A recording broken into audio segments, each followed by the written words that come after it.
நல்ல தகப்பனே, எங்கள் சர்வ வல்லமை உள்ள ஆண்டவரே, இந்த அருமையான வேலைக்காய் உமக்கு ஸ்தோத்திரம். உம்முடைய கிருபை, இரக்கம், தயவு எங்களோடு கூட இருந்ததுக்காக உமக்கு நன்றி ஆண்டவரே.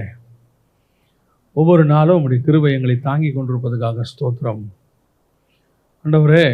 நீர் எங்களை காத்து கொண்டு வந்தீர் ஆண்டவரே. செட்டைகளின் மறைவில் வைத்து கொண்டுகிறீர் ஆண்டவரே. ஆண்டவரே, உமக்கு கொடுப்பதற்கும் அதிகாரம் உண்டு, எடுப்பதற்கும் அதிகாரம் உண்டு ஆண்டவரே. நீர் எங்களுக்கு கொடுத்த எல்லா காரியங்களுக்காக உமக்கு ஸ்தோத்திரம். எடுத்த காரியங்களுக்காகவும் உமக்கு நன்றி ஆண்டவரே. தேவனாகிய கர்த்தர் நடத்தி கொண்டு வந்த பாதைகள் ஒவ்வொன்றிலும் நாங்கள் நன்மையான ஈவுகளை மட்டும் பார்த்திருக்கிறோம் ஆண்டவரே. ஆண்டவரே, உங்களுடைய கரம் இனிமேலும் எங்களை நடத்த வேண்டுமாய் நாங்கள் செபிக்கிறோம். மகிமை உள்ள கரத்தில் எங்களை தாழ்த்துகிறோம். வழி நடத்தும், ஆசீர்வதியும். நீர் மாத்திரம் மகிமைப்படும். எங்கள் ஆண்டவர் இயேசுவின் நாமத்தில் பிதாவே. அல்லேலூயா. 1 சாமுவேலின் புஸ்தகம் 20ஆம் அதிகாரம் 13வது வசனம். கர்த்தர் என் தகப்பனோடு இருந்தது போல் உம்மோடும் இருப்பாராக. இது யோனத்தான் தாவீதை பார்த்து சொல்லுகிறதான ஒரு வார்த்தை. பார்க்கிறதற்கு இந்த வார்த்தை சாதாரணமாக இருந்தாலும் யோனத்தான் சொல்லும் பொழுது அதில் ஒரு மிக முக்கியமான ஒரு tense, past tense, present tense சொல்கிற மாதிரி ஒரு டென்ஸ் இருக்குது. என்ன இருக்குது அப்படின்னு பார்த்தீங்கன்னா, கர்த்தர் என் தகப்பனோடு கூட இருந்தது போல். இன்னும் சவுல் ராஜாவாக தான் இருக்கிறார். இன்னும் ராஜ்யபாரம் முடிவுக்கு வரவில்லை. சவுல் ராஜாவாக தான் இருக்கிறார். ஆனால் யோனத்தான் சொல்லும்போது சொல்கிற வார்த்தை என்னன்னா, கர்த்தர் என் தகப்பனோடு கூட இருக்கிறது போல் அல்ல, இருந்தது போல். அப்படின்னா என்ன அர்த்தம்னா, கர்த்தர் சவுலோடு கூட இருந்தார், இப்பொழுது இல்லைன்னு அர்த்தம். கர்த்தர் சவுலோடு கூட இருந்த ஒரு காரியத்தை நீங்கள் பார்ப்பீர்கள் என்று சொன்னால், கர்த்தர் தான் சவுலை அபிஷேகம் பண்ணுகிறார். சவுலுக்கு ராஜாவாக, சவுலுக்கு ஒத்த ஒரு மனுஷன் அன்னைக்கு சமஸ்த இஸ்ரவேலிலுமே கிடையாது. ஆண்டவர் 2 முறை சொல்கிறாரு, சவுலை போல உயரமானவன் ஒருவனும் அங்கே இல்லை. ஜெய்ஜாண்டிக்காக ஒருத்தனை கொண்டாந்து நிறுத்துறார் ஆண்டவர். அந்த மாதிரி ஒரு ராஜாவை நம்ம பார்க்க முடியாது, அப்படி ஒரு ஆள்.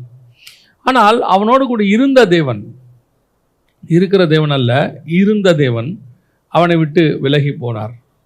அப்படியானால் கர்த்தர் ராஜ்யபாரத்தை கொடுக்கறதுக்கும் சரி, அபிஷேகம் பண்ணுகிறதுக்கும் சரி, நம்மளோடு கூட இருக்கிறதும் சரி. ஆனால் அவரை நம்மோடு கூட தக்க வைத்துக் கொள்வது தான் ரொம்ப முக்கியம். நம்ம விட்டு போயிட்டாருன்னா அது இன்னும் ரொம்ப கொடுமையான ஒரு விஷயம் என்னென்னா, அந்த ஆல்டர்னேட்டை உடனே மாறிடுச்சு. அந்த இடத்துல ஆல்டர்னேட்டை ஒன்று ஆண்டவர் பக்கத்திலே வச்சிருக்கிறார். உம்மோடு இருப்பாராக. அப்படின்னா சவுலுக்கு ஆல்டர்னேட்டை இம்மிடியட்டாக கர்த்தர் என்ன செஞ்சிட்டாரு, அங்கே மாற்றிட்டார். அப்படின்னா இந்த சவுல் தனக்கு கொடுக்கப்பட்டவைகளாய் மிக மேன்மையான காரியத்தை இழந்து போனான். யோசித்து பாருங்கள், இஸ்ரவேலுக்கு ஃபர்ஸ்ட் கிங், முதலாவது ராஜா என்கிறதான ஒரு மேன்மை கர்த்தர் தேடி பிடிச்சி கொடுக்குறார். ஒரு ராஜாவை அவனுக்கு இஸ்ரவேலுக்கு கொடுக்குறார். அவன் கேட்டாங்கன்னு சொல்லி அவனை கொடுக்கும்போது தி பெஸ்ட்டாக தான் கொடுக்குறாரு. அவங்ககிட்ட நல்ல குணங்கள் நிறைய இருந்துச்சு. அவன் தன் தகப்பனுடைய கழுதையை தேடி போனான்னு இருக்குது. அன்னைக்கு கழுதைங்கிறது ரொம்ப இம்பார்ட்டண்ட்.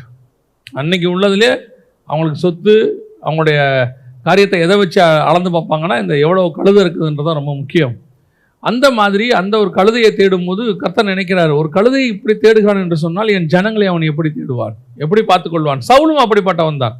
இஸ்ரவேலுக்கு ஒன்று வரும்பொழுது ஒரு பெலிஸ்தர்கள் வருகிறான் என்று கேள்விப்பட்ட உடனே கோபம் வருகிறது. அவன் என்ன செய்யறான், நாகாஸ் அப்படிங்கிறவங்க வராங்க.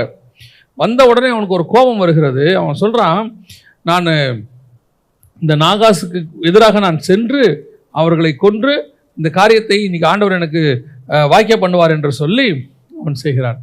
அற்புதமாய் ஒரு வைராக்கியம் வருகிறது. கர்த்தருடைய ஆவி அவன் மேல் வந்ததுனால அப்படின்னு வசனம் சொல்லுது. 1 சாமுவேல் புத்தகம் 11ஆம் அதிகாரம் 6வது வசனம். சவுல் இந்த செய்தியை கேட்டவுடனே தேவனுடைய ஆவி அவன் மேல் இறங்கினதினால் அவன் மிகவும் கோபம் உண்டவனாகி. நல்லா பாருங்க, வசனம் சொல்லுது, அவனுக்கு ஒரு வைராக்கியம் வருது, ஒரு கோபம். என் ஜனங்களாகிய இஸ்ரவேலுக்கு விரோதமாக இப்படி வந்து அவன் பேசிட்டானே அப்படின்னு சொல்லி அவன் பார்த்தீங்கன்னா ஒரு இராணுவத்தையே உருவாக்குறான். அவன் தான் ஃபஸ்ட்டு இராணுவத்தை உருவாக்குறவன். இன்னும் சொல்ல போனால் அவன் காலத்தில் தான் லா எழுதப்படுது, எல்லாமே செய்கிறாங்க. ரொம்ப அற்புதமான ஒரு ராஜா தான் அவன். ஆனால் அவன் மேல் இருந்த அபிஷேகமானது ஒரு சில காரணங்களால் அவனை விட்டு போச்சு. இன்னும் கொஞ்சம் டீப்பாக வாசித்த போது ஒரு காரியத்தை அங்கே பார்க்க முடிஞ்சுச்சு. 1 சாமுவேல் புத்தகம் 10ஆம் அதிகாரம் 11வது வசனம். அதற்கு முன்னே அவனை அறிந்தவர்கள் எல்லாரும் அவன் தீர்க்க தரிசிகளோடு இருந்து தீர்க்க தரிசனம் சொல்லுகிறதை கண்டபோது, கீசின் குமாரனுக்கு வந்தது என்ன, சவுலும் தீர்க்க தரிசிகளில் ஒருவனோ என்று அந்த ஜனங்கள் ஒருவரோடொருவர் சொல்லிக் கொண்டார்கள். இவன் மேல ஒரு தீர்க்க தரிசனத்தின் அபிஷேகம் வந்துருச்சு. இது பார்க்கறதுக்கு சாதாரணமாக இருக்கும். நல்லா கவனிச்சு பாருங்க. இவனை ராஜாவாக அபிஷேகம் பண்ணுறாரு.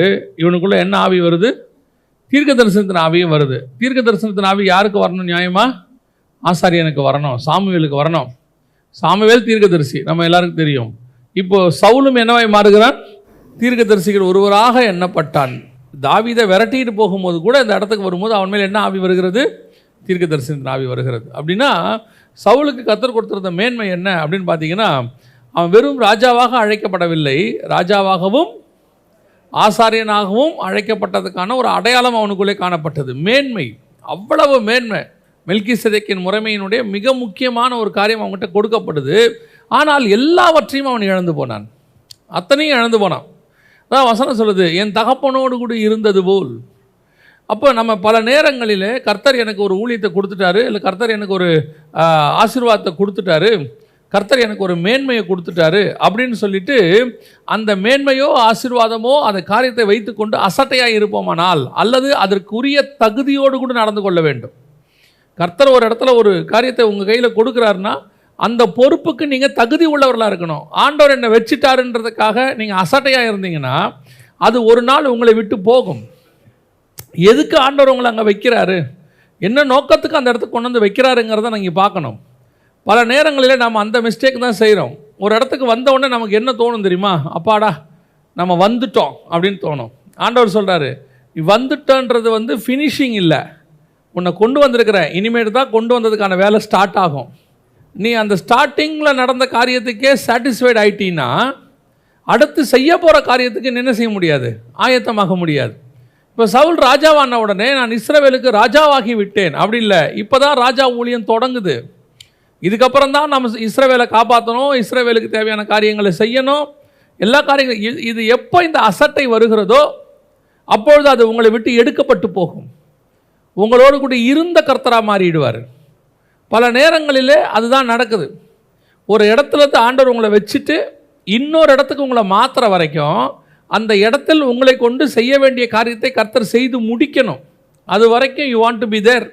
அப்போ அந்த பொறுப்பை நீங்கள் பத்திரமாய் பார்த்துக்கணும். அந்த இடத்துல பாதியிலேயே உங்கள் வேலை போயிடக்கூடாது, அல்லது பாதியிலேயே உங்களுடைய வேலையை ஆண்டவரை உங்களை தள்ளி விட்டுறக்கூடாது. சில நேரங்களில் நீங்கள் பல நேரத்தில் பாருங்கள், ஒருத்தரை கூப்பிட்டு செய்ய சொல்லுவாங்க, அவன் ஒரு 2 நிமிஷம் தான் வேலை செய்வான்.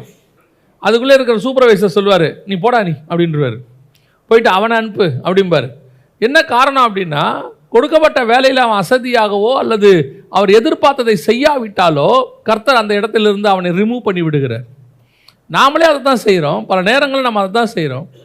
நம்ம எக்ஸ்பெக்ட் பண்ணக்கூடியது என்ன? எதுக்கு கொண்டு என்னை வச்சோம், அதை நான் உன்னை கொண்டு செய்ய விரும்புகிறேன். பல நேரங்களில் கர்த்தர் போய் விடுகிறார். அதுக்கு ஆல்டர்னேட் ஆளை செலக்ட் பண்ணிடுறாரு.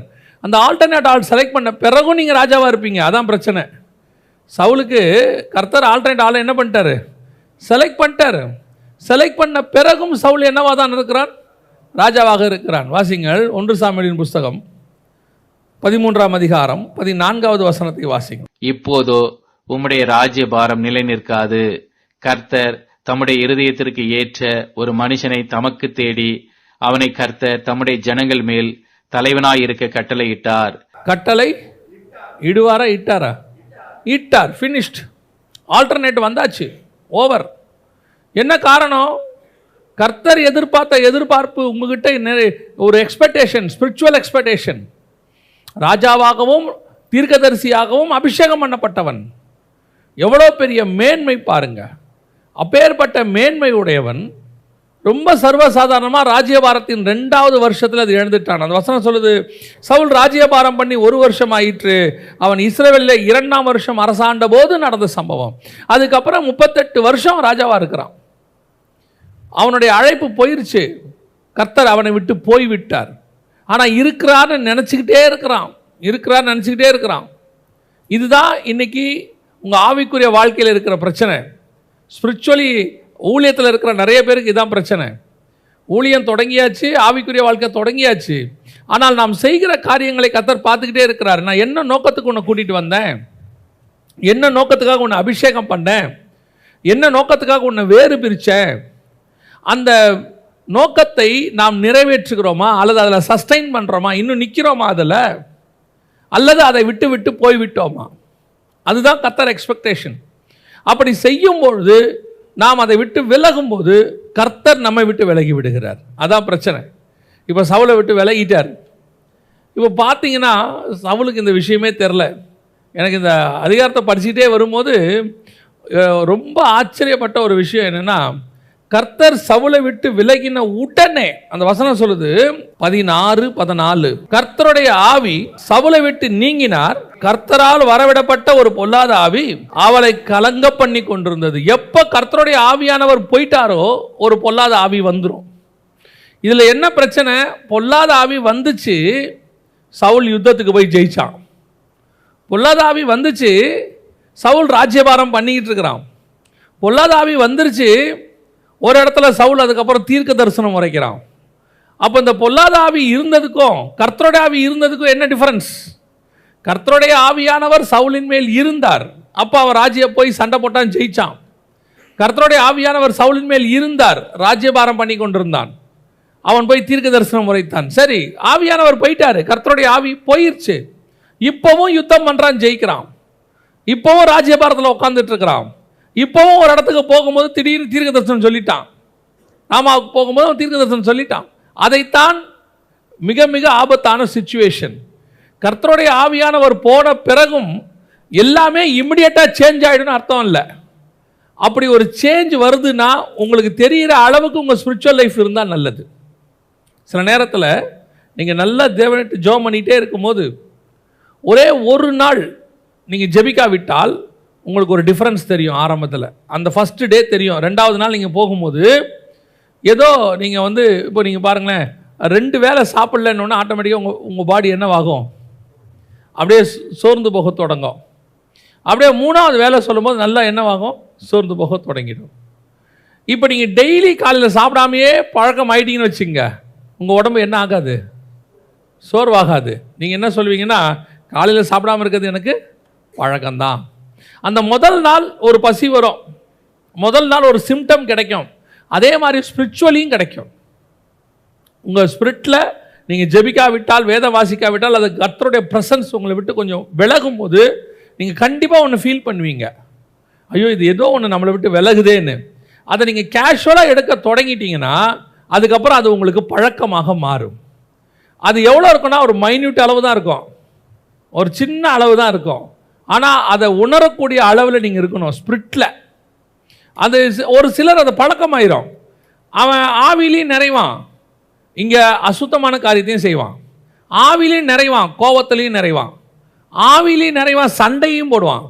இப்போ இவனுக்கு ஆவியில் நிறையும் போது நாம் சண்டை போட்டமேங்கிற உணர்வு வந்துச்சுன்னா, நான் கோவப்பட்டனே, ஐயோ நான் இந்த மாதிரி செஞ்சுட்டேனேன்னு உணர்வு வந்துருச்சுன்னா கர்த்தருடைய ஆவி உணர்த்துறாருன்னு அர்த்தம். இவனுக்கு இங்கேயும் பண்ணுறது சரியாக இருக்கும், இங்கே பண்ணுறதும் சரியாக இருக்கும். தப்பு பண்ணுறதும் அவனுக்கு தப்பு பண்ணும்போது எப்படி இருக்கும்? சரியாக இருக்கும். நான் நியாயமாக தான் பண்ணுறேன், நான் பண்ணுறதுல ஒன்றும் தப்பு இல்லை அப்படின்னு தோணிடுச்சுன்னா இங்கே ஏதோ மிஸ்டேக்.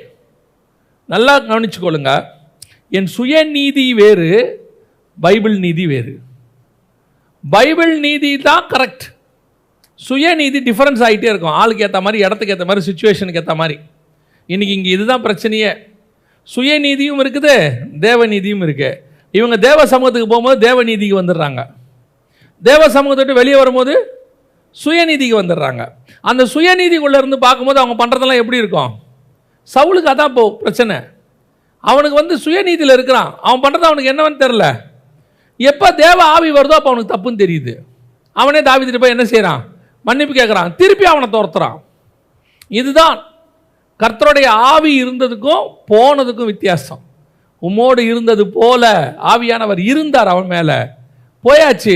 சவுலுக்கு என்ன வந்துருச்சு? பொல்லாத ஆவி வந்துருச்சு. இன்றைக்கி நாம் கர்த்தர் நம்மோடு கூட இருக்கிறாரா? கொடுக்கப்பட்டதான அந்த மேன்மையோ அழைப்போ ஊழியமோ நான் கர்த்தருக்குள் இருந்து செய்கிறேன்னா, கர்த்தர் என் கூட இருந்து நான் செய்கிறேனாங்கிறதா முக்கியம். ஊழியத்தை தொடர்ந்து செஞ்சுக்கிட்டே இருக்கிறேன். இன்னும் கூட நான் சொல்லுவேன், நீங்கள் ஊழியத்தை தேவ ஆவியானவர் போன பிறகு எல்லாமே உங்களை விட்டு போயிடும் நீங்கள் என்ன செய்ய முடியாது, நினைக்க முடியாது. முன்னாடி இருந்ததை விட ஊழியம் இன்னும் கொஞ்சம் டெவலப் கூட ஆகும். சில நேரத்தில் நீங்கள் என்ன தெரியுமா நினச்சிப்பீங்க, ஆண்டவர் இல்லாட்டி இது எப்படி நடக்கும்? நடக்குது இல்லை, நம்ம கேட்டதெல்லாம் நடக்குது, நான் நினச்சது நடக்குது, அப்போ ஆண்டவர் இல்லாட்டி இதெல்லாம் எப்படி நடக்கும் அப்படின்னு சொல்லி நடக்கிற காரியத்தை வச்சுக்கிட்டு நம்ம என்ன செஞ்சுருவோம், நம்மக்கிட்ட இருக்கிற தப்பை பற்றி கவலையே படமாட்டோம். என்னுடைய பாட்டை 50 லட்சம் பேர் பார்க்குறான், 20 லட்சம் பேர் பார்க்குறான், 10 லட்சம் பேர் பார்க்குறான், ஆனால் அந்த பார்க்குறவனுடைய க்ரௌடை வச்சுக்கிட்டு நான் கரெக்டாக இருக்கிறேன்னு அர்த்தமே இல்லை. 5.5 லட்சம் புருஷருக்கு மேலே வந்தாங்க, எத்தனையோ பெண்கள் வந்தாங்க, எல்லாரும் வந்தாங்க. மோசே கண்மலையை அடிச்சிட்டாரு, ஊழியம் சக்ஸஸ். அத்தனை பேர் தண்ணி குடிச்சாச்சு, ஆடு மாடு வரைக்கும் தண்ணி குடிச்சிருச்சு. கர்த்தர் அது வரைக்கும் எப்படி இருந்தார்? பொறுமையாக இருக்கிறார். தண்ணி வர வரைக்கும், குடிச்சு முடிக்கிற வரைக்கும் எல்லாம் பொறுமையாக இருக்கிறார். எல்லாம் முடித்து ஊழியம் ஃபினிஷ் ஆகிட்டு மோசே போய் உட்கார்றாரு. ஆண்டவர் சொல்கிறாரு, நீ கானானுக்கு போக மாட்ட, நீ ஜனங்களுக்கு முன்பாக என்னை பரிசுத்த குலைச்சலாக்குவீர்கள். இதுதான் இன்றைக்கி நடந்துட்டுருக்குது. சவுலுக்கும் அதுதான் பிரச்சனை. நடக்கிற ஊழியம், நடக்கிற காரியம், நான் நினைக்கிறதெல்லாம் நடக்குது, எல்லாம் பக்காவாக இருக்குன்றதுனால நான் கரெக்டாக இருக்கிறேன்னு அர்த்தம் இல்லை. நான் என்னோடு கூட கர்த்தர் இருக்கிறாரா என்பதை சுய பரிசோதனை பண்ணி கொண்டே இருக்கணும். இல்லைன்னா எனக்கு ஒரு ஆல்டர்னேட் என் பக்கத்திலே இருக்குதுன்னு அர்த்தம். கர்த்தர் இப்போது ஆல்டர்னேட்டை பக்கத்தில் வச்சுக்கிட்டு தான் பேசுவார் எப்போவுமே. பல நேரங்களிலே அழைப்பு எங்கே மாறுதுன்றதுக்காக சொல்கிறேன். உங்களுக்கு வச்சிருக்கிற ஆசீர்வாதம் எப்படி பக்கத்தில் போகுது? உங்களுக்கு தான் ஆண்டவர் வச்சிருக்கிறார், அது யாருக்கும் வைக்கலை. முயற்சி பண்ணி பார்க்குறாரு, சாமுவேலை விட்டு சொல்லி பார்க்குறாரு, யோனத்தானை விட்டு சொல்லி பார்க்குறாரு. சாமுவேலை வச்சு சொன்னபோது இவன் என்ன சொல்லிட்டான், சாமுவேலே ஏமாத்துற மாதிரி பேசிட்டான். ஓ என்னை மன்னிச்சிருங்க, எல்லாம் ஓகே. நிறைய பேர் ஊழியக்காரனை வச்சு ஆண்டவர் உணர்த்துவார். உணர்த்தும் போது அவங்களுக்கு என்ன செய்யாது, ஊழியக்காரனை ஏற்று பேசுகிறதுக்கு தைரியம் வராது. உடனே என்ன பண்ணிடுவாங்க தெரியுமா, ஓகே பாஸ்டர், நீங்கள் சொல்கிறது தான் பாஸ்டர், நீங்கள் சொல்கிறபடி செஞ்சுருவோம் பாஸ்டர், எல்லாம் ஓகே ஓகே ஓகே. மாறமாட்டான், மாற்றம் வரவே வராது. அவன் வெளியே பாஸ்டருக்காக மாறுவான், எல்லா ஜனங்களுக்காக மாறுவாங்க. அப்புறம் ஆண்டவர் பார்ப்பார், இது ஊழியக்காரங்கிட்ட வேஷம் போட ஆரம்பிச்சிட்டாங்க. ஸோ இப்போ ஊழியக்காரன் சொல்லி என்ன செய்ய மாட்டாங்க, கேட்க மாட்டாங்க. அடுத்து யார் அனுப்புகிறாரு, யோனத்தான் அனுப்புகிறாரு. அவங்க கேட்குறான், தாவீது என்னப்பா தப்பு பண்ணா, ஏன் அவனை இப்படி செய்கிறீங்க? உட்காந்து கேட்கும் போது இப்போ தாவீதுகிட்ட தான் அந்த யோனத்தானுக்கிட்ட அவனுடைய உண்மையான முகம் என்னவாகுது, வெளிப்படுது. ஆர்கியூ பண்ணுறான். உனக்கு என்ன தெரியும் தாவீதை பற்றி, நீ நாளைக்கு உனக்கே அகைன்ஸ்டாக வந்து தாவீது நிற்பான், உனக்கு தெரியுமா, அவன் ராஜ்யபாரம் நிற்காது, அப்படி இப்படி வெறி கொண்டு ஆகிறான். இப்போ பார்த்தார் ஆண்டவர், ஸ்பிரிச்சுவலாகவும் சொல்லியாச்சு, ஃபிசிக்கலாகவும் சொல்லியாச்சு, ரெண்டுத்துக்கும் என்ன செய்யலை, கேட்கலை. ஆனால் இப்போவும் யார் தான் ராஜா, சவுல் தான் ராஜா. ஆண்டவர் உடனே ராஜ்யபாரத்தை என்ன செய்யலை, எடுக்கலை. God giving the chance. ஆண்டவர் உடனே உன் அழைப்பையோ ஆண்டவர் உன் கொடுத்த ஆசீர்வாதத்தையோ உடனே எடுக்க விரும்பவில்லை. கர்த்தர் காத்து கொண்டிருக்கிறார். நீ திருந்துவியா, மாறுவியா, எத்தனையோ விதத்தில் சொல்லி பார்க்குறாரு. ஸ்பிரிச்சுவலாகவும் சொல்கிறாரு, வேர்ல்ட்லியாகவும் சொல்கிறாரு. ஸ்பிரிச்சுவலாக சொன்னாலும் மண்டையில் ஏற மாட்டேங்குது, வேர்ல்ட்லியாக சொன்னாலும் ஏற மாட்டேங்குது. கடைசியாக ஆண்டவர் எப்பவுமே அப்படி தான், ஸ்பிரிச்சுவலாகவும் பேசுவார், மறைமுகமாக யூதாசுக்கிட்ட பேசுகிறார், உங்களில் ஒருவன் என்னை காட்டி கொடுப்பான். ஒரு இடத்துல நேரடியாக சொல்கிறாரு, முத்தத்தினாலா என்னை காட்டி கொடுக்குறேன். அவங்ககிட்டே சொல்கிறார், நீ செய்வதை துரிதமாய். மறைமுகமும் சொல்லியாச்சு, நேரடியாகவும் சொல்லியாச்சு. ஆனால் கேட்குற மனப்பக்குவம் இல்லை. இன்னைக்கு ஒரு பெரிய கூட்டம் அப்படி உட்காந்துருக்குது. இப்போது உங்களோடு இருந்த கர்த்தர் உங்கள் கூடவே இருக்கணும்னு நீங்கள் நினைக்கிச்சிங்கன்னா நீங்கள் மாற வேண்டியது அவசியம். நான் எப்பவும் சொல்லுவேன், எனக்கு ஆண்டவர் சொல்லி கொடுத்ததை நான் சொல்லுவேன், இந்த சுயநீதியில் நம்ம எப்போவுமே நம்ம பண்ணுறது எல்லாமே கரெக்டாக தான் இருக்கும். நாம் அந்த இடத்துல பண்ணுறது கரெக்டாக தான் இருக்கும். அவங்க பண்ணதுக்கு தான் நம்ம ரியாக்ட் பண்ணியிருப்போம். கர்த்தர் என்ன சொல்லுவார்னா, அவன் பண்ணதுக்கு நீ என்ன பண்ணாத, ரியாக்ட் பண்ணாத. ஏன்னா அவன் எதுக்கு பண்ணுறான் தெரியுமா, நீ ரியாக்ட் பண்ணுறதுக்காக தான் அவன் பண்ணுறானே. நீ ரியாக்ட் பண்ணுறதுக்கு தான் அவன் பண்ணுறான். நீங்கள் அப்படி பண்ணும்போது, ரியாக்ட் பண்ணும்போது கர்த்தருடைய அபிஷேகத்துக்கு விரோதமாய் போவீர்கள். அது மாம்சத்துக்கு சரியாக இருக்கும், ஆவிக்கு என்னவா இருக்காது, சரியாக இருக்காது. ஒரு நாள் நீங்கள் உங்கள் அபிஷேகத்தை இழந்து போவீர்கள். ஆண்டவர் சொன்னார், யாருக்கும் சரிசமாக நீ என்ன செய்யாத, பதில் சொல்லவே சொல்லாத. அவன் நீ பதில் சொல்கிறதுக்காக தான் சொல்கிறாங்க, பதில் சொல்லவே சொல்லாத, அமைதியாக இரு. உன் அபிஷேகம் ஒரு நாள் உன்னை காப்பாற்றும். உனக்கு விரோதமாய் பேசுகிறவர்களை நாவை கர்த்தர் குற்றப்படுத்துவார். உனக்கு விரோதமாய் உருவாக்குறவர்களுக்கு விரோதமாய் கர்த்தர் வருவார். அதெல்லாம் நடக்கும். அது வரைக்கும் நீ வெயிட் பண்ணு. இப்போ சவுலுடைய சிச்சுவேஷன் என்னவாயிருச்சு, அவன் ரியாக்ட் பண்ண ஆரம்பித்தான். அவன் அபிஷேகம் போய்விட்டது. அவனோடு இருந்த கர்த்தர் யாருக்கிட்ட போயிட்டார்? தாவீதுகிட்ட போயிட்டார். அப்படியே மாறிடுச்சு, நிமிஷத்தில் மாறிடுச்சு. சவுல் வந்து அங்கே யோனத்தான்கிட்ட சண்டை போடுறான். எழுந்திரிச்சு வந்து யோனத்தான் சொல்கிறான், எங்கள் அப்பா கூட இருந்தது போல் உங்க கூட இருப்பார். எங்கள் அப்பா கூட இருக்கிறது போல் அல்ல, இருந்தது போல். பாஸ்டன்ஸுக்கு போயிட்டான் சவுல். நம்ம எப்போவுமே நம்மக்கிட்ட கொடுத்துருக்கிற கர்த்தர் கொடுத்த வேலை, கர்த்தர் கொடுத்த அபிஷேகம், கர்த்தர் கொடுத்த ஊழியம், அதை தக்க வைக்கணும். அதை நம்ம விட்டு போகாதபடி என்ன செய்யணும்? பாதுகாத்து கொள்ளணும். நம்மக்கிட்டன்னு நமக்கு ஆண்டவர் கொடுத்தது மேன்மை.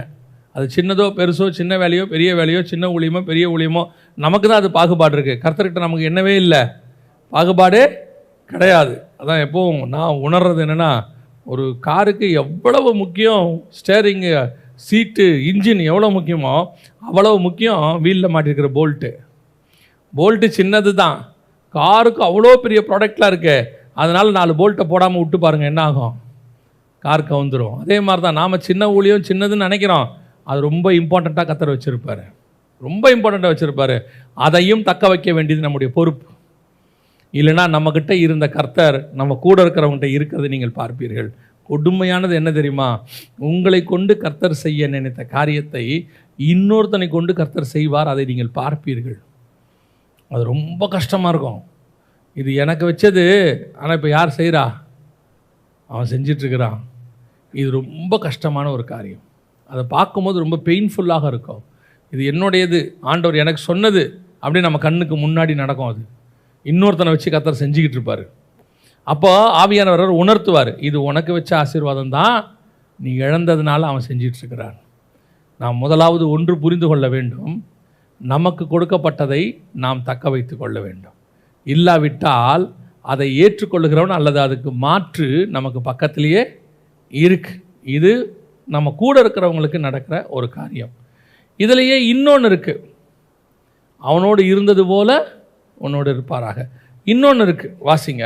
யோசுவாவின் புஸ்தகம் 3ஆம் அதிகாரம் 7வது வசனம் வாசி. கர்த்தர் யோசுவாவை நோக்கி, நான் மோசையோடு கூட இருந்தது போல உன்னோடு இருப்பாராக. இதுவும் என்ன அர்த்தம் தான்? சவுலோடு இருந்தது போல உம்மோடு இருப்பாராக. இது மோசையோடு இருந்தது போல உன்னோடு இருப்பாராக. இது பிளஸ்ஸிங், இது பிளஸ்ஸிங். முதல்ல வந்தது கர்ஸ், சாபம். சவுலுக்கிட்ட இருந்த ஆசீர்வாதம் யாருக்கு வந்துருச்சு? தாவீதுக்கு வந்துருச்சு. ஆனால் சவுலுக்கு அது என்னவா மாறிடுச்சு? சாபமாய் மாறிடுச்சு. அவன் இழந்துட்டான்னு இருக்கு. ஆனால் இங்கே இது இல்லை. இது 2வது மிக முக்கியமானது. வசனம் சொல்லுது, மோசையோடு கூட இருந்தது போல உன்னோடும் இருப்பாராக. அது இது எதுக்கான அர்த்தம் அப்படின்னு கேட்டிங்கன்னா, ஆசீர்வாதம். ஒரு மிகப்பெரிய ஊழியத்தை கர்த்தர் இன்னொருத்தன் கையில் கொடுக்குறாரு. அது முடிஞ்ச பிறகு அதோடைய செகண்ட் பார்ட், அந்த ஊழியத்தினுடைய 2வது பகுதி. அந்த 2வது பகுதியை செய்வதற்கு ஆண்டவர் சொல்கிற ஆசீர்வாதமான வார்த்தை என்னென்னா, மோசையோடு கூட இருந்தது போல உன்னோடு இருப்பார்.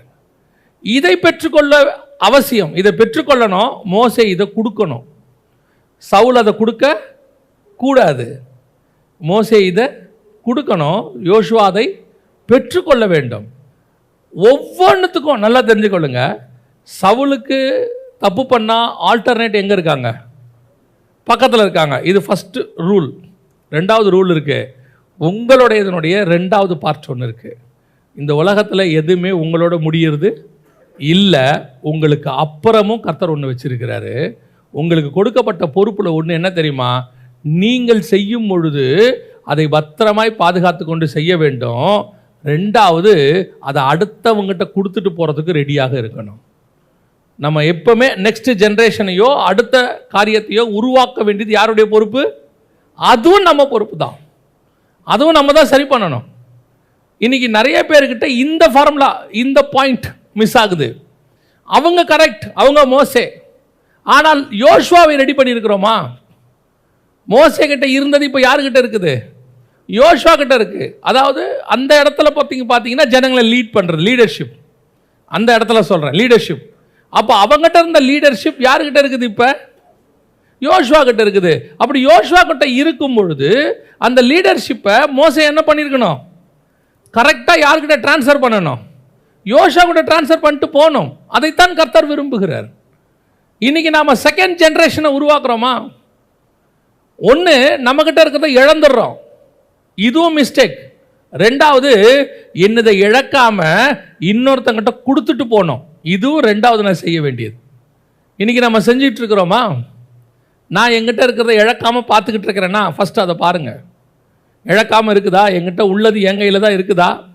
ஆண்டவர் ஆரம்பத்தில் ஒன்று சொல்கிறாரு, அதை கேட்டுட்டு அதில் வரும்போது தொடர்ந்து அந்த காரியத்தை செய்யும் போது தான் அது தொடர்ந்து எங்கே இருக்கும்? நம்ம கையிலேயே இருக்கும். இல்லைன்னா அது என்ன வாயிடும்? அப்படியே யார்ட்டையாவது கொடுத்துருவார். பேசி பேசி பார்த்துக்கிட்டே இருப்பார் ஆண்டவர். இதே இப்படி பண்ணு இப்படி பண்ணுன்னு. ஒரு ஒரு ஒரு சாராருக்கு வந்து என்னன்னு கேட்டிங்கன்னா, அவன் ஒரு டிசைனில் இருப்பான், நான் இப்படித்தான். அந்த டிசைனை அவனை மாற்ற முடியாது. கர்த்தர் மாற்ற விரும்புவார், சிலர் மாற்ற விரும்புவார், அவன் மாற மாட்டான். கடைசியில் கர்த்தர் என்ன பண்ணுவார் தெரியுமா? அதை எடுத்து இன்னொருத்தங்க கையில் கொடுத்துருவார்.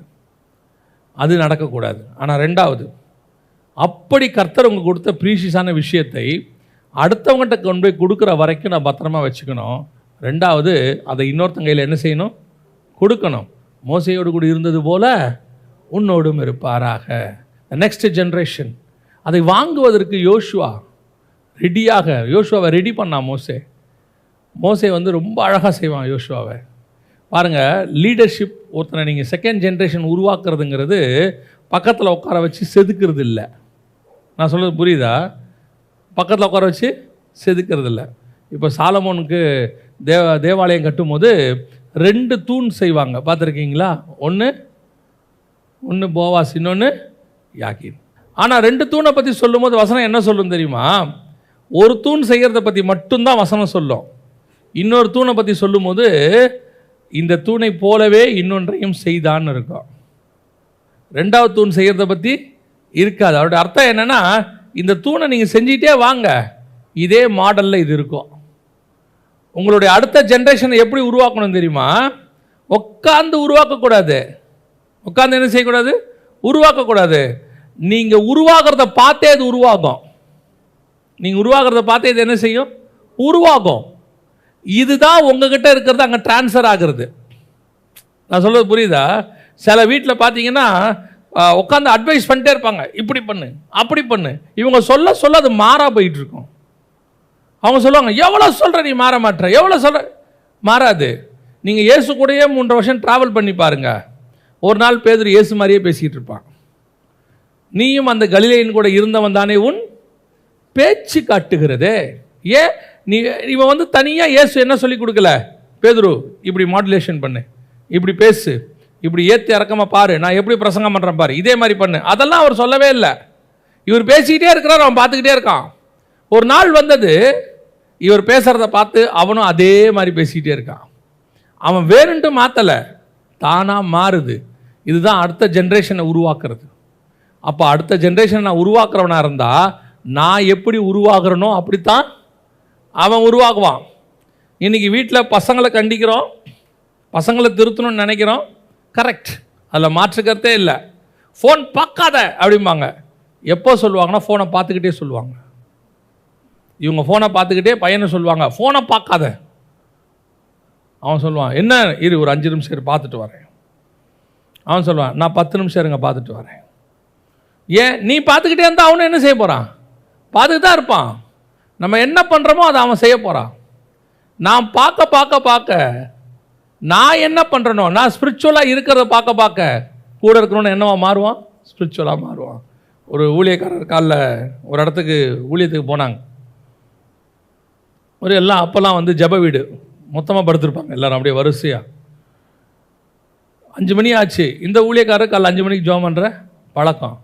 இவர் ஏஞ்சார், ரெஃப்ரெஷ் ஆகிட்டு வந்து முழங்கால் போட்டார். போட்டு 2 கையை உயர்த்தி சோதரம் சோதரம் சோதரம் சோதரம்னாரு. பக்கத்தில் படுத்திருந்தோம் அப்படியே பார்த்தான். இப்போ இவர் பரிசுத்தவான் ஆயிடுவார், நம்ம தூங்கினா என்னவாயிரும்? பாவியை நினச்சிருவாங்கன்ட்டு அவன் கூட ஏஞ்சி சோதரம் சோதரம் சோதரம்னா ஒரு 15 நிமிஷத்தில் அத்தனை பேரும் சோதரம் சோதரம் சோதரம்னு சொல்லிட்டு இருக்கிறான். இவன் எல்லாம் சோத்திரம் பண்ணுறதுக்கு ஏந்திரிக்கல, ஒருத்தன் சோத்திரம் பண்ணுறதை பார்த்து ஏந்திரிச்சவன். இதே மாதிரி டெய்லி பண்ணி பாருங்க, அதுக்கப்புறம் அவனும் ஸ்தோத்திரம் பண்ண தானாகவே ஆரம்பிச்சிருவான். உங்களை பார்க்கும்போது அவனுக்கு ஒரு இன்ஸ்பிரேஷன் வரணும், நான் இப்படி இருக்கணும், நான் இந்த மாதிரி பண்ணணும், நான் இந்த மாதிரி வரணும். அது ஸ்பிரிச்சுவலி சொல்கிறேன். ஃபிசிக்கலி இவரை மாதிரி முடி வெட்டணும், இவரை மாதிரி பேண்ட் போடணும், இவரை மாதிரி ஸ்டைலாக பேசணும்னா அது உலகத்தான். நம்மளை என்ன பார்க்குறாரு, நான் மோசேயோடு இருந்தது போல உன்னோடு கூட இருக்கணும்னா நீ மோசேயை போல இருக்கணும். இங்கே அங்கே வரணும். மோசே அளவுக்கு உன்னால் முடியாது, மலைக்கு மேலே வர முடியல, ஆனால் மலைக்கு கீழேயாவது நில்லு, மலைக்கு கீழேயாவது வந்துரு. மோசே மலைக்கு மேலே கையை உயர்த்துவான், நீ கீழே சண்டை போடு. மோசே மலைக்கு மேலே மேகத்துக்கிட்ட வந்துடுவான், நீ அந்த மலைக்கு அடிவாரத்துக்கு வந்துரு. மோசே ஆசாரிப்பு கூடாரத்துக்கு உள்ள வந்துருவான், நீ ஆசாரிப்பு கூடார வாசலுக்கு வந்துரு. அப்படி வந்தாலே போதும், நான் மோசையோடு கூட இருந்தது போல உன்னோடு கூட இருப்பேன். இன்னைக்கு இதை தான் கர்த்தர் நம்மகிட்ட எக்ஸ்பெக்ட் பண்றாரு. ஒன்று நம்மகிட்ட இருக்கிறத விட்டுறோம், ரெண்டாவது நம்மகிட்ட இருக்கிறத நெக்ஸ்ட் ஜென்ரேஷன் கொடுக்க மறந்துடுறோம். இன்னைக்கு எத்தனையோ காரியங்கள் ரெண்டாவது ஜென்ரேஷன் இல்லாமல் போயிடுச்சு, எத்தனையோ பொக்கிஷங்கள் இல்லாமல் போயிடுச்சு. இன்னைக்கு வெளிப்படுத்தின விசேஷம் ஒன்று நமக்கு கிடைச்சிருக்குதுனாலே இன்னொரு ஜென்ரேஷனுக்கிட்ட அது போய் சேர்ந்ததுனால தான் நம்மகிட்ட வந்துச்சு. பாலிகிராஃப் கிட்ட போகாட்ட இருந்திருந்தா, யோவானுக்கிட்ட வந்து பாலிகிராஃப் கிட்ட போகாமல் இருந்திருந்தா யோவான் நமக்கு வெளிப்படுத்தின விசேஷமே என்ன செஞ்சிருக்காது, வந்திருக்காது. அப்போ நமக்குள்ள ஒரு மைண்ட் இருந்துகிட்டே இருக்கணும். ஒரு நல்ல தாய் என்ன பண்ணுவாங்க தெரியுமா, நல்ல தாய் என்ன செய்வாங்க தெரியுமா, ஒரு 6 வயசு 7 வயசுலேருந்து பிள்ளைய என்ன செஞ்சுவாங்க, அப்படியே ரெடி பண்ணிக்கிட்டே வருவாங்க. எல்லாரும் பேர் சொல்லுவாங்க பாருங்க, இது எங்கள் அம்மாவுடைய கைப்பக்குவம்பாங்க, இது எங்கள் அம்மாவுடைய சுபாவம்பாங்க. என்ன காரணம், அவங்க அப்படியே கூட செஞ்சுக்கிட்டே வருவாங்க, அவங்கள கூட நின்று பார்த்துக்கிட்டே இருப்போம், அப்பாவுடைய சுபாவங்களை பார்த்துக்கிட்டே இருப்போம். ஏன்டா இப்படி கோவப்பட்டு தொலைகிறவங்க அப்பா மாதிரிம்பாங்க. காரணம் என்ன, அவரை பார்த்து பார்த்து பார்த்து இவனுக்கு என்ன வந்துருச்சு, கோவம் வந்துருச்சு. அதே நேரத்தில் ஒரு சில பசங்க இருக்கிறாங்க, அப்பா குடிகாரனாக இருப்பார், இவன் குடிக்கவே மாட்டான்.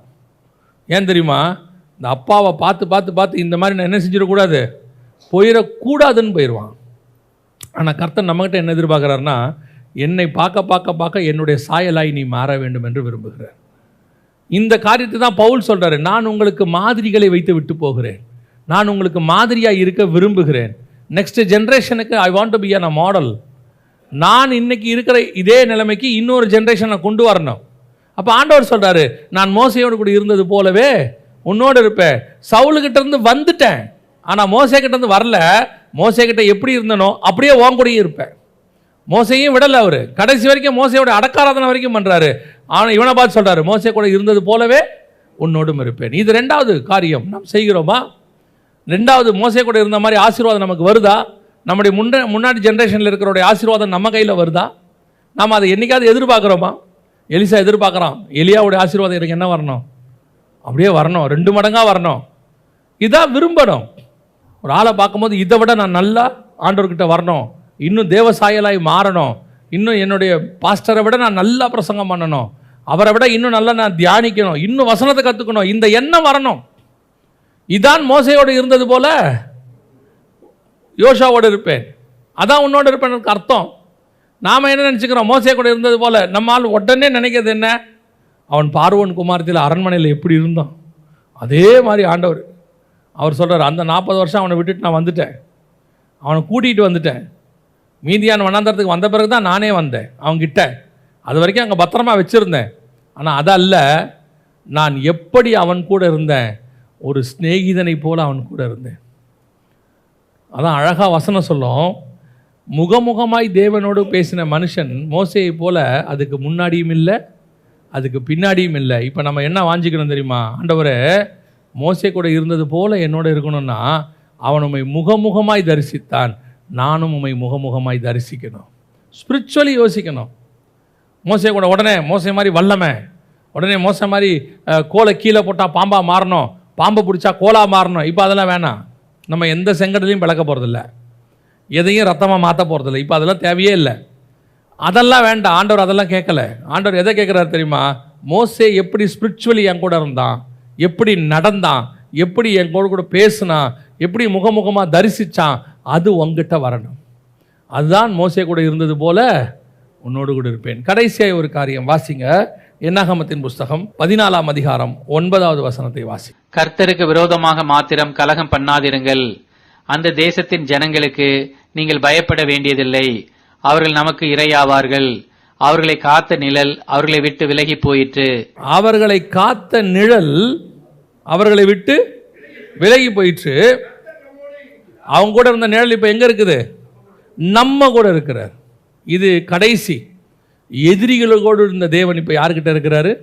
நம்ம கூட இருக்கிறார். முன்னாடி என்னுடைய அபிஷேகம் ஊழியம் அதை அப்படியே அடுத்து இன்னொருத்தங்கிட்ட, அதாவது மிஸ் ஆகி போயிடக்கூடாது.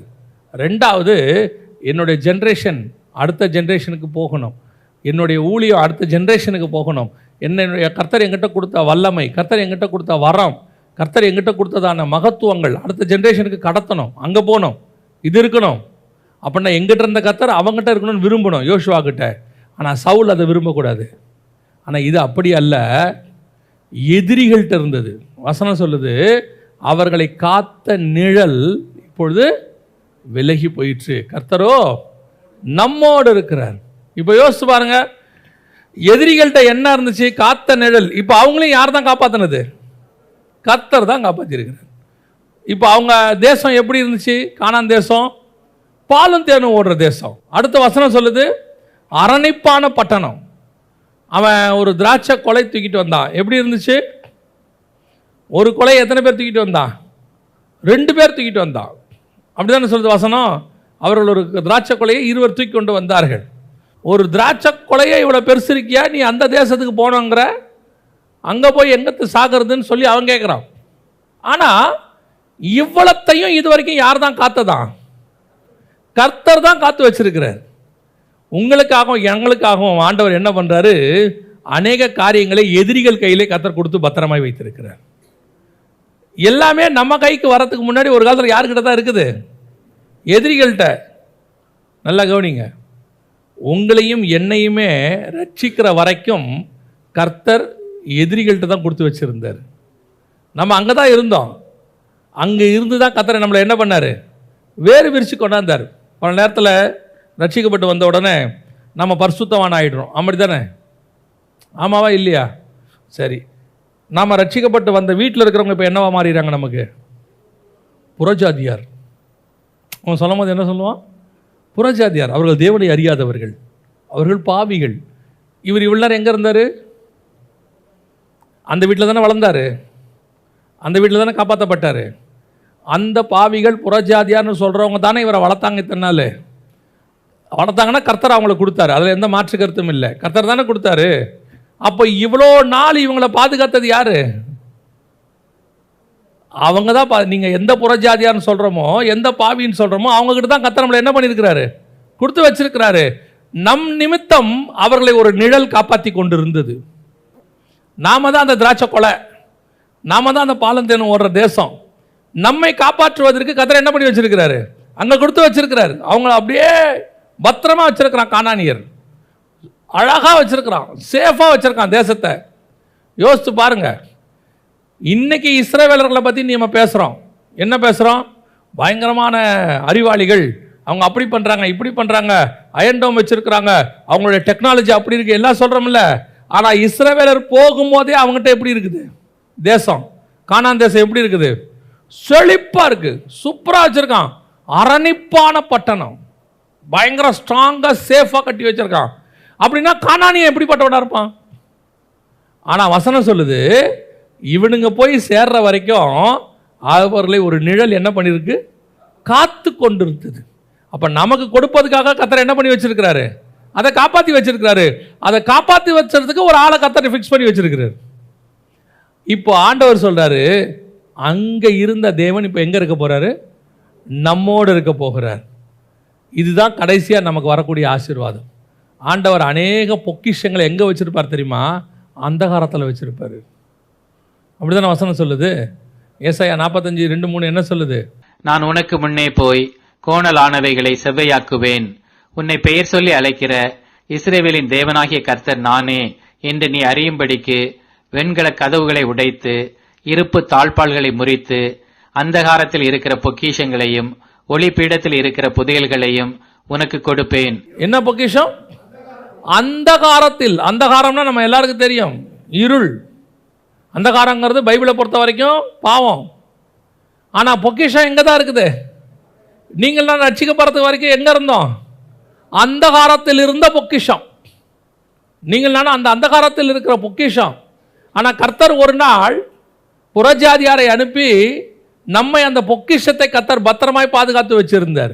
ஒரு நாள் கர்த்தர் புறஜாதியார் காலம் வரும்பொழுது, கோரேசின் காலம் வரும்போது அந்தகாரத்தில் இருக்கிற பொக்கிஷத்தை வெளியே எடுத்தார். உங்களை எண்ணி அங்கிருந்து மீட்டு கொண்டு வந்தார். அது வரைக்கும் நம்மை ஒரு நிழல் காப்பாற்றி கொண்டிருந்தது. 8வது படிக்கும் போது நினைக்கிறேன், ஸ்கூலுக்கு போகும்போது ஒரு மாடு திடீர்னு மிரண்டு ஓடி வந்து தூக்கி அடிச்சிச்சு. அன்னைக்கும் கர்த்தர் கிருபையாய் என்னை காப்பாற்றினார். அன்னைக்கும் காப்பாற்றினார். இப்பவும் சொல்லுவேன், ஒரு நிழல் நான் அந்தகாரத்தில் இருக்கும் போதே என்னை காப்பாற்றி கொண்டு இருந்துச்சு. நான் கானானுக்குள் இருக்கும் போதே அந்த நிழல் என்னை காப்பாற்றிக்கிட்டே இருந்துச்சு. ஆண்டவருக்கு தெரியும், ஒரு நாள் இந்த பொக்கிஷம் தேவைப்படும். நீங்களும் நானும் தேவைப்படுவோம். 18 வயசில் ரட்சிக்கப்பட்டீங்க, 20 வயசில் ரட்சிக்கப்பட்டீங்க, 30 வயசில் ரட்சிக்கப்பட்டீங்க. அந்த 30 வருஷமும் அந்தகாரத்துக்குள் உங்களை காப்பாற்றினது யார்? அதான் வசனம் சொல்லுது, அவர்களை காத்த நிழல். யாரு? கானானியர். அவங்ககிட்ட இருக்கிற எதையும் கத்துக்காத. ஆண்டவர் சொல்றார், அவங்ககிட்ட இருக்கிற எதையும் கத்துக்காத. யார் கானானியர்கள்? கானானியருடைய வழிபாடுகள் எல்லாம் அருவருப்பானவைகள் பைபிள் சொல்லுது. ஆனால் அவர்களையும் ஒரு நிழல் காப்பாற்றி கொண்டிருந்தது. அந்த அந்த கானானியர்களுக்குள்ள தான் நீங்கள் நானும் இருந்தோம். கர்த்தர் அருவருக்கிற எத்தனையோ வழிபாடை நம்ம செஞ்சுக்கிட்டு இருந்தோம். கர்த்தர் அருவருக்கிற எத்தனையோ பாவத்தை நம்ம செஞ்சுக்கிட்டு இருந்தோம். ஆண்டவர் சொல்றாரு, அன்னைக்கும் உன்னைத்தான் நான் தான் என்ன செஞ்சுக்கிட்டு இருந்தேன்? காப்பாற்றிக்கிட்டு இருந்தேன். இப்போ அவர்களை காத்த நிழல், என்னைக்கு நான் இயேசுவை ஏற்றுக்கொண்டு தேவ ஜனமாக மாறிட்டேனோ இப்பொழுது அது நம்மை காப்பாற்றி கொண்டிருக்கிறது. அல்லேலூயா. இப்போ இடம் மாறிடுச்சு, தேவன் மாறவே இல்லை. இப்போவும் நம்ம நம்பணும், இன்னைக்கு காக்கிற என் தேவன் நேற்றும் என்னை காப்பாற்றினார். இன்று என்னை காப்பாற்றுகிற தேவன் நாளையும் என்னை காப்பாற்றுவார். நான் இருக்கிறது அந்தகாரமாக, நான் இருக்கிறது ஒளி இடத்துல இருக்கிறதா முக்கியம் இல்லை. என்னை ஒரு நிழல் காப்பாற்றி கொண்டே இருக்கிறது. அந்த நிழல் என்னை காப்பாற்றி கொண்டே வரும். யோசித்து பாருங்க, கானானியர்களுக்கு ஒரு நிழல் காப்பாத்துச்சு. இஸ்ரவேல் ஜனங்கள் வனாந்தரத்தில் வராங்க, வெயில் இல்லையா? வனாந்தரத்தில் வரும்போது பாலைவனத்தில் என்ன இருக்கும்? வெயில். இப்போ இவங்களுக்கு என்ன நிழல்? ஒரு மேகஸ்தம்பம் காப்பாற்றிட்டு இருந்துச்சு. அப்போ யோசா அந்த இடத்துல சொல்ற வார்த்தை என்ன வார்த்தை? திருப்பி வாசிங்க அதை. கர்த்தருக்கு விரோதமாக மாத்திரம் கலகம் பண்ணாதிருங்கள். அந்த தேசத்தின் ஜனங்களுக்கு நீங்கள் பயப்பட வேண்டியதில்லை. அவர்கள் நமக்கு இரையாவார்கள். அவர்களை காத்த நிழல் அவர்களை விட்டு விலகி போயிற்று. அவர்களை காக்கின்ற நிழலா காத்த நிழலா? காத்த நிழல். அதுவும் பாஸ்ட் டென்ஸ். காத்த நிழல் அப்படின்னா என்ன அர்த்தம்? அது வரைக்கும் அது காப்பாற்றிட்டு இருந்துச்சு அந்த நிழல். அந்த நிழல் தான் இன்னைக்கு உங்களுக்கும் எனக்கும் மேகஸ்தம்பமாக மாறி காப்பாற்றி கொண்டு இருக்குது. அந்த நிழல் இங்கே வந்துருச்சு. இப்போ நம்மளும் அது காப்பாற்றிட்டு வந்துக்கிட்டு இருக்குது. அவர்களை விட்டு அது விலகிருச்சு. ஒரு நாள் நாம் அங்கே இருந்தோம், அந்த நிழல் நம்மளை காப்பாற்றி கொண்டு இருந்தது. இப்போ நம்ம அங்கேருந்து இங்கே வந்துட்டோம், வனாந்தரத்துக்கு விடுதலையாக்கப்பட்டுட்டோம். இன்னைக்கு ஒரு நிழல் நம்மை காப்பாற்றி கொண்டிருக்கு. ஆனால் அன்னைக்கு இருந்த நிழல் அந்தகாரத்தின் நிழல், இன்னைக்கு இருக்கிற நிழல் மேகஸ்தம்பத்தின் நிழல், பரிசுத்தாவின் நிழல். இதுதான் ரொம்ப முக்கியம். ஒன்று மட்டும் நமக்கு தெரியணும், நான் அந்தகாரத்தில் இருக்கும் போதும் சரி காப்பாற்றி கொண்டிருந்தது கர்த்தர் தான். இப்போ நான் மாறி இங்கே வரும்போதும் சரி என்னை காப்பாற்றி கொண்டிருக்கிறது கர்த்தர் தான். அதே தான் ரட்சிக்கப்படாமல் இருக்கிறாங்க பாருங்க, உங்கள் வீட்டார், உங்கள் நண்பர்கள், அவர்களையும் இன்னைக்கும் காப்பாற்றி கொண்டிருப்பது யார் தான்? கர்த்தர் தான் காப்பாற்றிக்கிட்டு இருக்கிறார். பல நேரங்களில் கர்த்தருடைய கரம் தான் அங்கே இருக்கு. எதுக்கு தெரியுமா? அவர்களும் அந்தகாரத்தில் இருக்கிற பொக்கிஷம். அவர்களும் அந்த நிழலிலிருந்து ஒரு நாள் எந்த நிழலுக்கு வருவாங்க தெரியுமா? இந்த மேகஸ்தம்பம் என்கிற நிழலுக்கு வருவாங்க, வெளிச்சத்தின் நிழலுக்கு வருவாங்க, ஒளியின் நிழலுக்கு வருவாங்க. அதுக்கு தான் கர்த்தர் வச்சிருக்கிறார். இந்த 3 காரியங்கள் ரொம்ப முக்கியம். ஒன்று, சவுலின் மேல் இருந்த அபிஷேகம் யார்கிட்ட போயிடக்கூடாது? தாவீதுகிட்ட போயிடக்கூடாது. அதை இழந்துடக்கூடாது. தாவீதுக்கு போகக்கூடாது அர்த்தம்னா, நான் எங்கிட்ட இருந்த அபிஷேகத்தை நான் என்ன செஞ்சிடக்கூடாது? அப்புறம் நான் எப்படி மாறிடுவேன் தெரியுமா? என்னோடு கர்த்தர் இருந்தார்னு ஆகிடும். அந்த வார்த்தை வரவே கூடாது. கர்த்தர் இருக்கிறார், என்னோடு இருப்பாராக. 2வது, மோசையோடு இருந்த தேவன் கண்டிப்பாக யாரோடு இருக்கணும்? என்னோடு கூட இருக்கணும். மோசே கூடயும் இருக்கணும், என் கூடயும் இருக்கணும். அங்கே சவுல் கூட இருக்க மாட்டார், தாவீது கூட இருப்பார். 2ல் யாராவது ஒருத்தர் தான். ஆனால் இங்கே அப்படி இல்லை. மோசே கூட இருந்தது போல என்னோடு இருப்பார். கடைசியாக என் எதிரிகள்கிட்ட ஒரு நிழல் இருந்துச்சு. அந்த நிழல் ஏன் அங்கே காப்பாற்றுச்சுன்னா, நான் ஒரு நாள் அங்கே இருந்தேன். அதனால் இப்போ நான் வனாந்தரத்துக்கு வந்துட்டேன். இப்போ அந்த நிழல் எங்கே வந்துருச்சு? இங்கே வந்துருச்சு. ஸோ இந்த நிழல் நான் கானான் போகிற வரைக்கும் எனக்கு மேலே இருந்துக்கிட்டே இருக்கும். அல்லேலூயா. நம்ம ஜெபிக்க போகிறோம். இந்த 3லுமே ஒரு காரியம்தான் பொதுவானது. கர்த்தர் எங்கே இருக்கிறார்? உன் எதிரியோடு இருக்கிறாரா? அல்லது உன் மேலே இருக்கிற அபிஷேகத்தை நீ தொலைச்சிட்டு உன்னை விட்டு போயிட்டாரா? வேற யாருக்கிட்டையாவது போயிட்டாரா? அல்லது உன்னுடைய மென்டர், உனக்கு முன்னாடி இருந்தவருடைய அபிஷேகம் அவன் மேலே இருக்கா? இது எல்லாத்துலேயும் மூணுலேயும் ஒரே விஷயந்தான், கர்த்தர் உன்னோடு கூட இருக்க வேண்டும். கர்த்தர் நம்ம கூட இருக்கணும். நம்ம எதிரிகிட்ட இருந்த கர்த்தர் நம்மக்கிட்ட இருக்கணும். நம்மளை விட்டு அவர் போயிடக்கூடாது. நம்முடைய மூப்பர்கள்ட்ட இருக்கிறது 2 மடங்காக நம்மக்கிட்ட இருக்கணும். எல்லாத்துலேயும் ஒன்று தான், அங்கே இருந்தது நம்ம கூட இருக்கணும். அவ்வளோதான். உங்களை ஆராய்ந்து பாருங்கள். தேவன் உங்களோடு இருக்கிறாரா அல்லது உங்களை விட்டு போயிட்டாரா? உங்கள் கூட இருக்கிற காரியங்கள்லாம் கரெக்டாக நடக்குதுங்கிறதுனால கர்த்தர் கூட இருக்கிறான்னு அர்த்தம் இல்லை. சுய பரிசோதனை பண்ணி பார்க்கணும். கூட இருந்தால் கர்த்தர் கூட இருக்கிறதுக்கு ஸ்பிரிச்சுவலி சுய பரிசோதனை பண்ணி பார்க்கணும். 2வது, ஒரு வாஞ்சை இருக்கணும். ஆண்டவரே, மோசேக்கிட்ட இருந்தது எனக்கு வரணும் ஆண்டவரே, அதே மாதிரி எனக்கும் வரணும் ஆண்டவரே, அது இருக்கணும். கடைசியாக எதிரிகள்கிட்ட இருந்த நிழல் இப்போ என் மேலே இருக்கணும் ஆண்டவரே. ஒரு நாள் நான் அங்கே இருந்தேன், அதனால் நீங்கள் பாதுகாத்தீங்க. இன்றைக்கி நான் இங்கே இருக்கிறேன், என் மேலே மேகஸ்தம்பம் இருக்கணும் ஆண்டவரே. ஒப்பு கொடுப்போமா தெய்வ சமூகத்தில்? அந்த வாஞ்சை கர்த்தரோடு இருக்கணும், கர்த்தரோடு நடக்கணும், கர்த்தரோட பேசணும். அந்த வாஞ்சை தான் ரொம்ப முக்கியம். அந்த வாஞ்சை தான் ரொம்ப முக்கியம். இது எல்லாத்துலேயும் கடைசியாக ஒன்று தான், கர்த்தர் என் கூட இருக்கணும், நான் கர்த்தரோடு இருக்கணும், கர்த்தர் என்னை விட்டு விலகிடக்கூடாது, கர்த்தர் எங்கிட்ட இருக்கிறத எடுத்து யார்ட்டையும் கொடுத்துடக்கூடாது. இதுதான் நம்மளுடைய எதிர்பார்ப்பு, விருப்பம், வாஞ்சை. ஒப்பு கொடுத்து ஜெபம் பண்ணுவோமா? ஆண்டவரே, எனக்கு அப்படிப்பட்ட ஒரு ஆவிக்குரிய வாழ்க்கையை கொடுங்க. எங்கிட்ட இருக்கிறத யாருக்கிட்டையும் எடுத்து கொடுத்துடாதீங்க. எங்கிட்ட இருக்கிற நிழல் வேறு எந்த பக்கமும் போயிட வேண்டாம். எனக்கு மூப்பர்கள்ட்ட இருக்கக்கூடிய, ஊழியக்காரங்கிட்ட இருக்கக்கூடிய, உங்ககிட்ட இருக்கக்கூடியது எனக்கு அப்படியே அபிஷேகம் எனக்கும் வேணும் ஆண்டவரே. ஒப்பு கொடுத்து ஜெபம் பண்ணுவோமா? சர்வ வல்லமை உள்ள எங்கள் தகப்பனே, இந்த காலை வேளைக்காக உமக்கு நன்றி ஆண்டவரே. இந்த மாதம் முழுவதும் கிருபை, இரக்கம், தயவு நடத்த வேண்டுமே நாங்கள் செபிக்கிறோம். விசேஷமாய் ஆண்டவரே, நீர் எங்களுக்கு கொடுத்துருக்கிற அபிஷேகம், நீர் எங்களுக்கு கொடுத்துருக்கிற ஊழியம், நீர் எங்களுக்கு கொடுத்துருக்கிறதான வாழ்வு, இதை ஒரு நாள் நாங்கள் இழந்து போய்விடாதபடிக்கு நாங்கள் எப்பொழுதும் உண்மை உள்ளவர்களாக உமக்கு முன்பாக நிற்க கர்த்தர் கிருபை தருவீராக. சவுல் இழந்தது போல நாங்கள் இழந்துடக்கூடாது ஆண்டவரே. எங்களை எத்தனையோ காரியங்களை வச்சுருக்கிறீங்க, நாங்கள் இழந்துடக்கூடாது. மேன்மைகளை கொடுத்துருக்கிறீங்க, நான் இழந்துடக்கூடாது.